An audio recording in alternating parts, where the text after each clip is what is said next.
Hello everyone, today we will talk about the 5 peso coin of the Philippines. But before we continue, please subscribe to my channel, Jose TV3. Now let's continue. Later guys, I will show you the error of this 5 peso coin. But before we continue, this is the portrait of Emilio Aguinaldo. And at the lower side, you will see the year 1995, and here, Republica ng Pilipinas. And I will show you the other side or back of this coin. This is the uh, logo of the Central Bank of the Philippines. And here you will see the Bangko Sentral ng Pilipinas.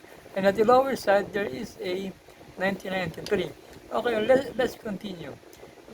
As I said guys, later I will show you the error of this coin. Okay, the 1995 Philippine 5 peso coin is part of the BSP coin series 1995 to 2017 featuring Emilio Aguinaldo on the reverse and the Bangko Sentral ng Pilipinas seal on the reverse, made of nickel brass. It weighs 7.7 grams. It has a diameter of 27 mm and a smooth edge. Same 1995 issues lack a mint mark, as they were minted in the Royal Canadian Mint. Now let's talk about the coin details. Series BSP coin series introduced June 1995. Designed Emilio Aguinaldo, Verse 1993 BSP seal. Composition nickel brass. Edge smooth plain. Value generally value a face value in circulated condition. So, uncirculated pieces may hold higher collector's value. Now let's talk about the mint mark variation.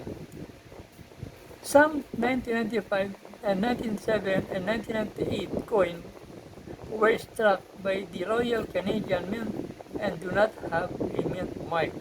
Okay guys, there's no mint mark. So anyway, let's continue. The value of this coin, it depends on the condition of this coin and of course if there is an error.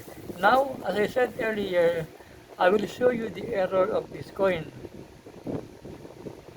So this is the error guys.